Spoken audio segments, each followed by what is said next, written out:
Әлемдердің сардары болған пайғамбарымыз саллаллаху алейхи уассалам неге жетім болып өсті? Осы сұрақтың жауабын білу үшін видеоның соңына дейін көріп, тіркеліп лайк басуды ұмытпаңыздар. Расулалла саллаллаху алейхи уассалам ана құрсағында жатып, әкесінен 5-6 жасқа жеткенде анасынан айырылды. Жастайынан әке тәрбиесінен ұзақ және ана сүйіспеншілігін көрмей өтті. Бұл әрине кездейсоқтық емес. Мұнда Алланың хикметтері бар.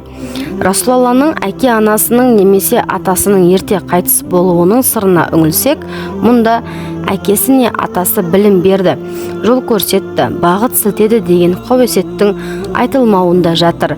Өйткені Расулалланың атасы үлкен қауымның басшысы еді.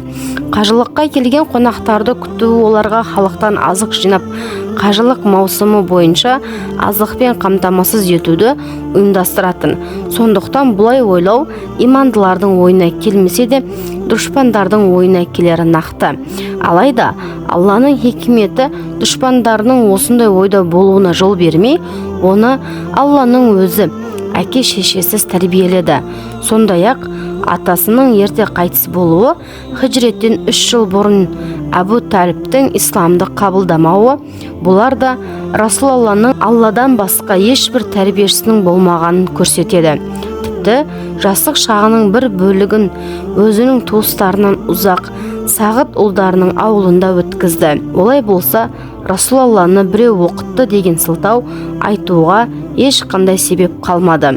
Алла тағала оны әке қамқорлығы мен рақат өмір сүруге жетелейтін себептерден алыс өсірді. Мансап, атақ, абырой, байлық секілді дүниенің тартымдылығынан аулақ өсті. Егер бұлай болмаса, қасиетті пайғамбарлық міндетінің дәрежесі түсер еді. Кейбіреулер оған байлыққа кенелу үшін, атақ жинау үшін пайғамбар болды деп айтуы мүмкін еді. Үлкен жауапкершілікке машықтады. Оған тәуекелдің асқар шыңына шығып, шыңдалып, барлық қиыншылықтарға қарсы тұра алатындай өсіп жетілу керек болды. Алла тағала оны байлықтың буына мастанудан, қайыршылық пен жоқшылықтың жетегінде кетуден сақтады. Ғұмырының әр кезеңінде орта жолды көрсете отырып, тура бақытынан жаңылдырмай, астамдық пен кемшіліктен бойын аулақ ұстап, жетілуіне жағдай жасады. Ұлы адамның дәл осылай қиыншылық күндерді бастан кешіруі өте маңызды. Оны жақын тартқандарға әкелік мейірімінің ыстық құшағын танытуы үшін жетімдіктің де дәмін татып көруі аса қажет. Соңынан ергендердің жағдайын түсініп, оларға жылы шырай танытып, қолынан келгенше көмек көрсету үшін жоқшылықты да көруі керек. Алла елшісі жетім жесір мен жоқ жітіктерге қол ұшын беріп, қамқорлық көрсетуі ананың ақ сүтінен туған өлкесінің топырағынан сүйегіне сіңген мінезі. Кейін ол асқақ шыңдарға көтерілген шақтарда осы бір туа бітті мінезден еш таймай өмір бойы түп-түзу ғұмыр кешкен теңдессіз тұлға күйінде қалды.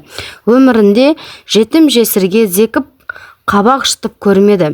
Сұраушының да қолын бос қайтармады. Өйткені Алла елшісіне осылайша әрекет етуін әмір еткен ол Алла. Жетім қалғаныңда қамқорлыққа алмады ма деп Алла тағаланың өзі Расулаллаға қамқоршы болғанын айтты.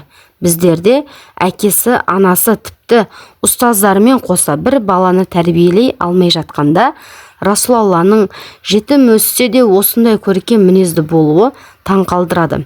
Әрине, Расулды кім осындай көркем мінезді етіп тәрбиеледі дейтін сұраққа Раббым мені өзі тәрбиеледі және тәрбие болғанда да ең керемет үлгіде деген хадис өз жауабын бергендей.